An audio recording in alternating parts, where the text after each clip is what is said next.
Okay जी, तो अब हमारे आईलेट वाले चैप्टर में से हमने बात करनी है अबाउट ट्रिकियसिस। ट्रिकियसिस क्या होती है? It is the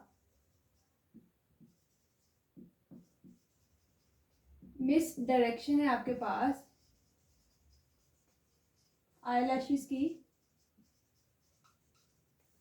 towards globe is towards eye ball. ठीक है, तो अगर आपकी जो है हमारे आईलैशेस तो नॉर्मली बाहर की तरफ कर्व्ड होती है ना, अगर आईलैशेस आके टूवर्ड्स द ग्लोब हो जाए, लाइक सपोज आपके पास ये दो लेड्स मार्जिन हैं, अगर ये सपोज किसी की आंख है, ठीक है, अब हमारे तो नॉर्मली इस तरह बाहर की तरफ है, अगर उनके इस तरह अंदर की तरफ हो जाए, देखो अंदर कॉर्निया होता है, ये सारा कंजक्टिवा है, तो ये जब अंदर की तरफ हो जाते हैं तो इसको हम कहते हैं, इस पेशेंट को क्या हो गया, ट्रिकियसिस हो गई है, राइट। अब ट्रिकियसिस क्यों होती है, इसकी क्या जो है ट्रिकियसिस के कॉजेज क्या हैं बेसिकली। देखो हमने अभी ब्लेफराइटिस पढ़ा है, ब्लेफराइटिस की कॉम्प्लिकेशन में हमने बात की थी अबाउट ट्रिकियसिस, तो ब्लेफराइटिस वाले पेशेंट को हो जाता है, ठीक है, या जिन पेशेंट्स को वैसे कोई केमिकल बर्न्स हुए में हो, ट्रिकोमा, ठीक है, ट्रिकोमा वाले पेशेंट्स में जो है ये होता है। एंड देन आपके पास अगर आपके पास आईलिड के मार्जिन पे कोई इंजरी हो गई है, ये ईएम लिख रही हूँ, आईलिड मार्जिन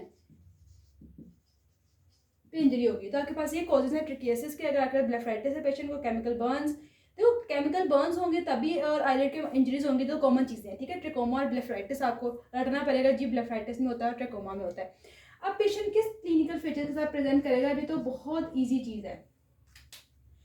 अब क्योंकि आईलैशेस अंदर की तरफ हैं, अब वो देखो अंदर की तरफ है, कंजक्टिवा का भी एक्सपोज, मतलब कंजक्टिवा के साथ भी कांटेक्ट आ रही है और इसके साथ भी कॉर्निया के साथ भी आ रही है, तो irritation, lacrimation, photophobia and most important foreign body sensation. तो पेशेंट आपके पास प्रेजेंट करेगा with foreign body sensation, lacrimation, photophobia, plus उसकी कंजक्टिवा रेड हुई भी होगी, ठीक है, कंजक्टिवा रेड है, और कॉर्निया में एपिथेलियल डिफेक्ट्स आएंगे। वही बात है, लैशेस जब इन कांटेक्ट आएंगे तो ये मसले होंगे, कॉर्निया में एपिथेलियल डिफेक्ट्स आ रहे हैं, कॉर्नियल अल्सरेशन भी हो सकती है। तो ये फीचर्स में मैंने साइन सेंटेंस इकट्ठे लिख दिए। पेशेंट आएगा irritation, lacrimation, photophobia, foreign body sensation है, फिर आपके पास कंजक्टिवा रेड हुआ होगा, कॉर्निया में अल्सरेशन है और उसके एपिथेलियल के डिफेक्ट्स मिलेंगे, ठीक है। अब इसकी कॉम्प्लिकेशंस क्या होंगी खुद सोच लो। कॉम्प्लिकेशंस तो बहुत आसान सी चीज है, क्या हो सकती हैं कॉम्प्लिकेशंस, देखो कंजक्टिवा और कॉर्निया के रिलेटेड ही है, तो या तो उसको कंजक्टिवाइटिस होगा पेशेंट को, हो सकता है, ठीक है, या उसको केराटाइटिस हो सकता है। यही दो पॉसिबल आपके पास जो है वो इसकी कॉम्प्लिकेशंस है। अच्छा, अब इन लोगों को आपने ट्रीट कैसे करना होता है। ट्रीटमेंट में ना हमने, देखो अब ये लैशेस अंदर की तरफ गई हुई है, हमने क्या करना होता है, फोर्सेप पकड़ना है एक, और जितनी लैशेस अंदर की तरफ है उनको फोर्सेप से रिमूव कर देना है, तो इस प्रोसेस को हम कहते हैं एपिलेशन, ठीक है। सेकेंड इज उस लैश को हमने करंट प्रोवाइड करना है, ठीक है, इलेक्ट्रिक करंट देना है, उससे उस लैश के फॉलिकल को डिस्ट्रॉय कर देना है, इसको हम कहते हैं इलेक्ट्रोलाइसिस, या हम उसकी क्रायोथेरेपी करेंगे, लेजर भी लगा सकते हैं, ठीक है, विच लेजर, आर्गन लेजर, ठीक हो गया। अब देखो हमने कहा कि उस पेशेंट को केराटाइटिस हो रहा है क्योंकि एक्सपोज जो लैश फॉलिकल्स हैं वो कॉर्निया से इन कांटेक्ट आ रही हैं, तो इसके ट्रीटमेंट में हम फिर कांटेक्ट लेंस भी पेशेंट को देंगे कि जब तक पेशेंट की ये प्रॉब्लम नहीं ठीक हो रहा तो कॉर्निया को हम सेफ रखें, ठीक है।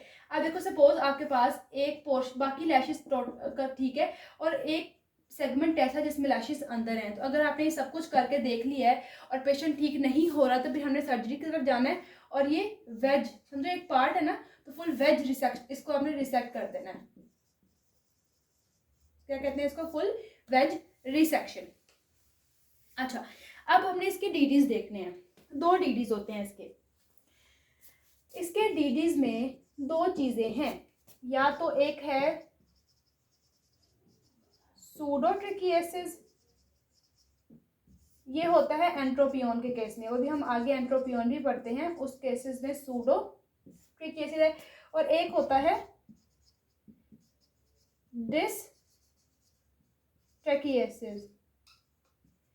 डिस्ट्रैकिएसिस हम उसको कहते हैं कि अगर एक बंदा है आपके पास, पेशेंट है, उसका ये देखो सपोज हमारी ये है ना, और ये लिड ऐसे होती है, ये लोअर आईलिड के दो मार्जिन होते हैं ना, एंटीरियर पोस्टीरियर ऐसे, और ये जो बाहर वाला होता है इस पे फॉलिकल्स होती हैं।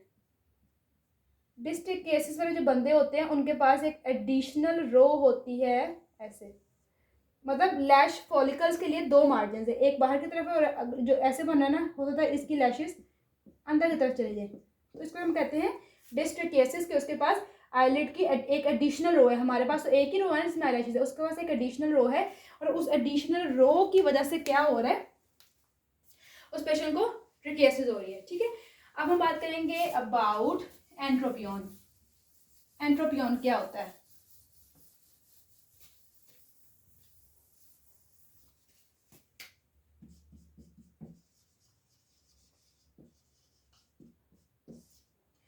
Okay, entropion